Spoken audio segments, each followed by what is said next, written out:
Persoalannya adalah sobat era sekalian, jabatan kementerian ini selain dia menjadi amanah, juga menjadi batu, juga menjadi stepping stone untuk menjadi calon presiden tersebut.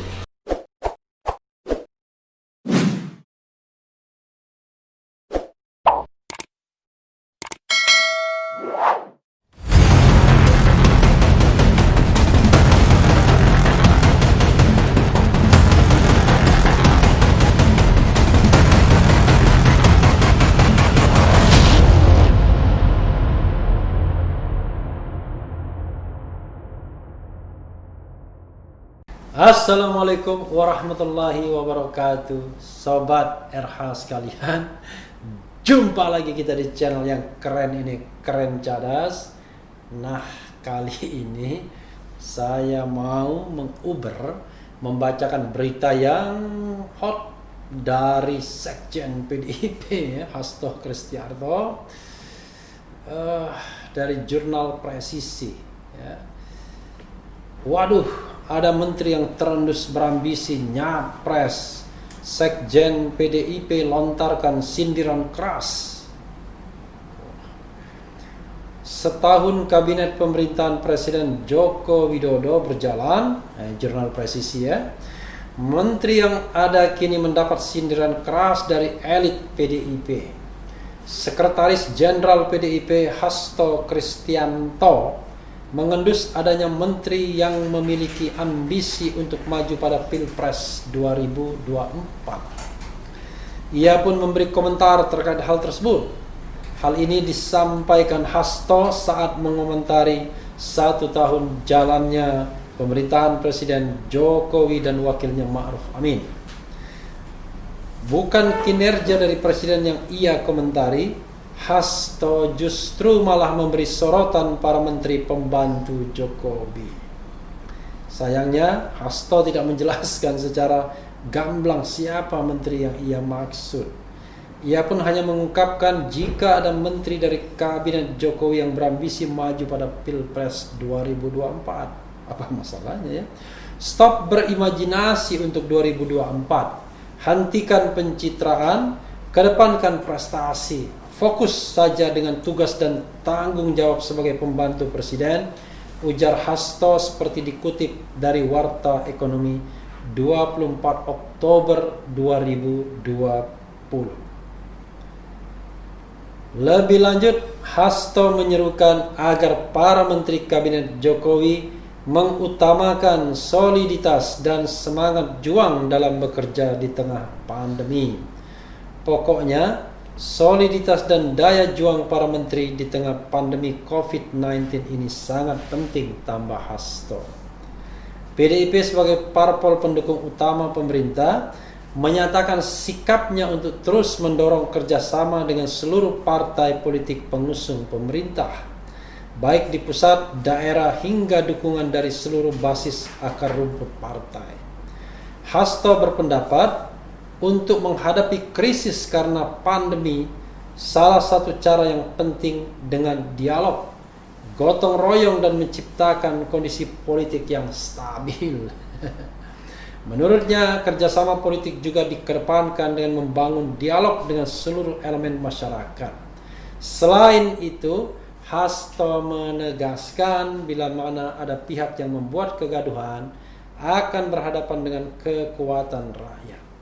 Mereka yang memancing di air keruh dalam situasi pandemi ini akan berhadapan dengan kekuatan rakyat, tegas Hasto.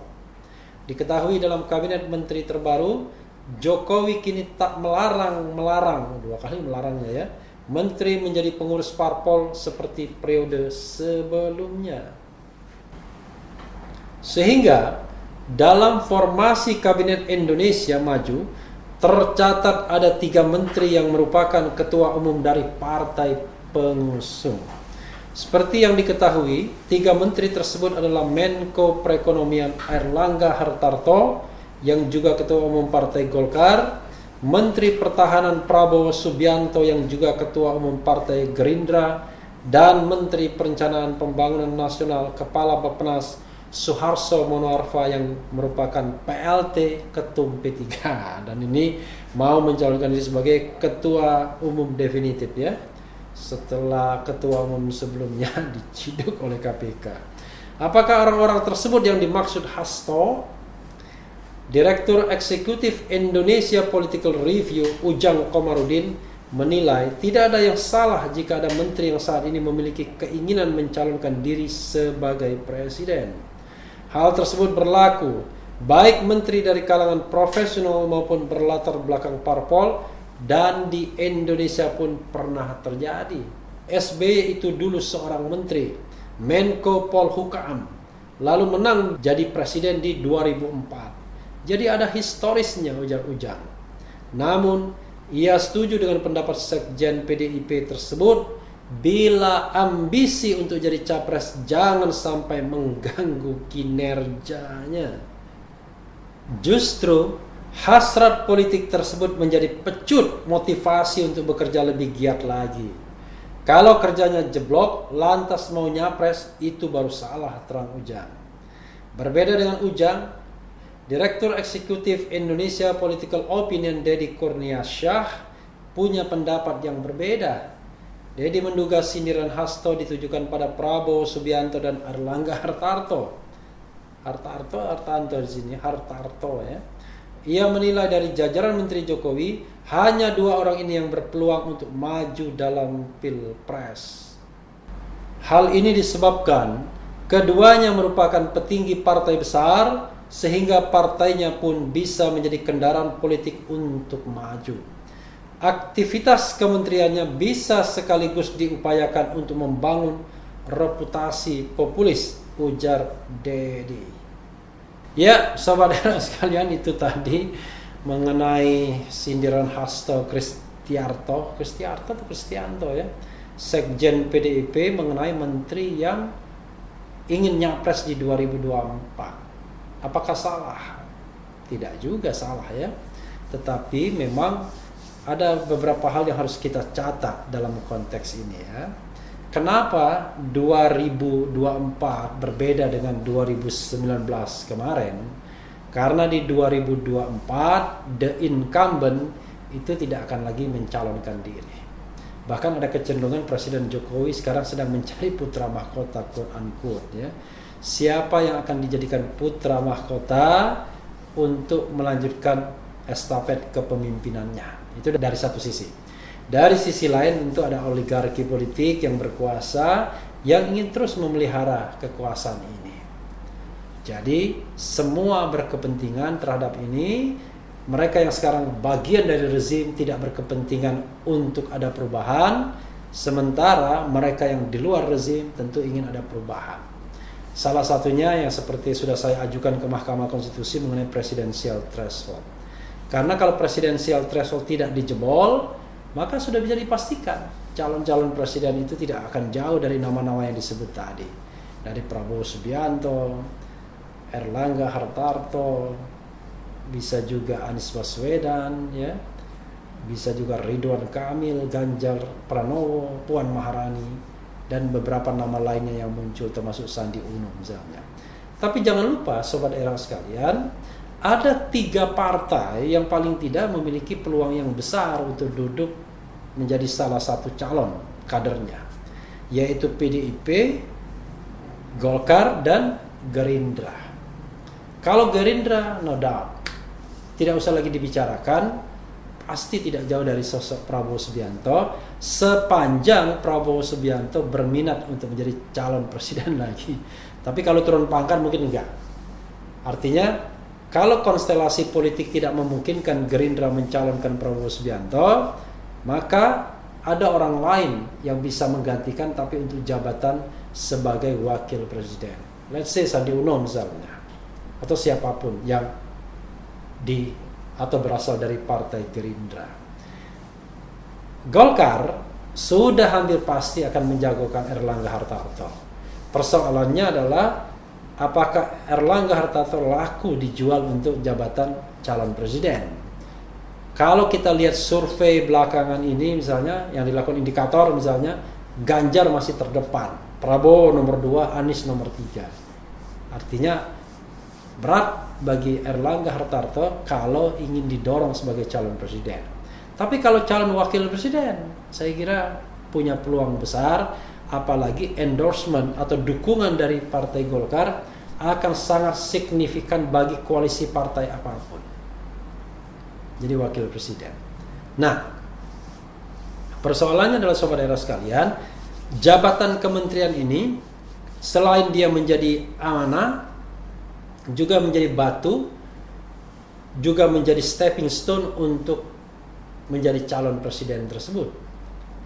Jadi, sebagaimana yang pernah dilakukan oleh seorang menteri, kita tidak perlu sebut namanya ya, memberikan bantuan sosial di tengah COVID-19, lalu menyebutkan sang nama for President 2024. Harusnya kan tidak demikian. Harusnya bantuan-bantuan tersebut tidak boleh dikaitkan dengan pencalonan atau rencana untuk mencalonkan diri. Bisa jadi itu untuk membangun popularitas, membangun akseptabilitas dan elektabilitas. Dalam soal seperti ini, ya yang mapan baru 3 nama, changeable, bolak-balik, antara Ganjar Pranowo, Prabowo Subianto, dan Anies Baswedan. Nah, di antara 3 nama ini, Anies posisinya yang tidak terlalu jelas karena beliau tidak memiliki kendaraan partai politik. Ganjar Pranowo sangat tergantung sikap dari Megawati Soekarno Putri. Nah, hanya saja sobat daerah sekalian tidak pernah memasukkan nama Megawati Soekarno Putri, padahal by law, by constitutions, Megawati Soekarno Putri masih bisa mencalonkan diri sebagai presiden. Jadi bukan tidak mungkin tiba-tiba konstelasi politik mengarahkan PDIP untuk menjagokan kembali Mbak Mega. Sekarang Mbak Mega kelahiran 49 kalau tidak salah, berarti sekarang usianya 71 tahun. 4 tahun mendatang 75 tahun. Masih jauh lebih muda dibandingkan Mahathir Mohamad ya, yang 90 tahun. Apalagi kalau kita lihat tradisi atau tren di Amerika Serikat, justru 2 calon atau 2 kandidat ini usianya 70 tahun semua. Donald Trump dan Joe Biden itu usianya di atas 70 tahunan semua. Jadi sangat mungkin konstelasi itu. Apalagi misalnya Puan Maharani tidak begitu nendang untuk calon presiden. Nah, kembali kepada soal jabatan menteri itu, sebenarnya begini sobat daerah sekalian, yang harus digarisbawahi adalah sah untuk menyusun batah sebagai pencalonan di 2024, tapi persoalannya adalah ada inkonsistensi di masa jabatan kedua ini. Pada masa jabatan pertama, Presiden Jokowi mengatakan bahwa menteri tidak boleh rangkap jabatan dengan ketua umum partai politik. Tapi sekarang ada 3 partai yang menempatkan ketua umumnya menjadi menteri, yaitu Prabowo Subianto, Erlangga Hartarto, dan Soeharto Monoarfa. 2 di antaranya potensial untuk menjadi calon presiden. Ya, perubahan ini kita bisa pahami karena bargaining position para menteri yang berasal dari ketua umum partai itu mungkin jauh lebih besar dibandingkan periode pertama. Itu yang pertama. Yang kedua adalah Presiden Jokowi sengaja untuk mencari putra mahkota. Kalau mereka tidak memegang partai politik, maka bargaining position mereka akan lemah.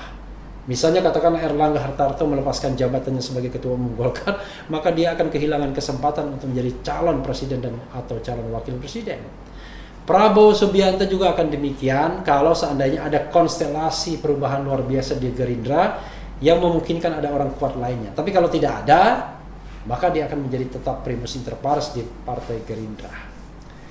Inkonsistensi ini yang sesungguhnya membuat kinerja kabinet jadi tidak meyakinkan. Karena mereka tidak hanya berpikir mengenai pekerjaan mereka, tapi juga berpikir bagaimana memberikan citra yang baik terhadap performa mereka, yang kadang-kadang soal komunikasi saja, soal yang sifatnya lipstick, bukan soal substansi. Selain itu ada menteri-menteri lainnya yang juga ketika menjabat mulai dimanja oleh media massa seperti Erick Thohir misalnya, yang belum apa-apa juga berkampanye. Ada spekulasi yang mengatakan Erick Thohir punya peluang untuk ditarik Nasdem misalnya, karena kalau Gerindra tidak mungkin, kalau PDIP tidak mungkin, kalau Golkar tidak mungkin. Kecuali dia dijadikan wakil presiden dari koalisi di antara 3 partai tersebut. Maka yang mungkin menjadikannya number one adalah partai seperti Nasdem, di mana ketua umumnya Surya Paloh rasanya tidak mungkin, tidak hanya tidak berambisi, tapi tidak mungkin mencalonkan diri sebagai calon presiden. Jadi sobat RH sekalian, konstelasi masih cair, tapi kalau mau protes, sesungguhnya periode kedua ini adalah periode yang jauh tidak lebih baik dibandingkan periode pertama dalam hal keseriusan dan kinerja para menteri. Buktinya, Presiden Jokowi mengeluh dalam hal komunikasi Undang-Undang Cipta Kerja. Dia keluhkan kemampuan komunikasi para menteri untuk quote-unquote membuat Undang-Undang Cipta Kerja diterima masyarakat. Ternyata tidak demikian ya. Jadi karena itu sesungguhnya saya merasa kok periode kedua ini banyak dikorbankan oleh Presiden Jokowi dan para pembantunya. Mungkin saja mereka tidak berkonsentrasi 100% lagi untuk kinerja kabinet, tapi separuh imajinasinya sudah berada di 2024, di mana kita tahu bahwa di 2024 itu tidak akan lagi ada Presiden Joko Widodo. Ya, sobat era sekalian, itu saja dari saya kali ini. Yang penting tetap di channel ini, karena di channel ini Anda akan dirayu, ditipu, dibaperin, dicecar, diuber pula di jalan terus. Karena channel ini adalah channel yang mengancam memeraskan korupsi. Jangan lupa subscribe, like, comment, dan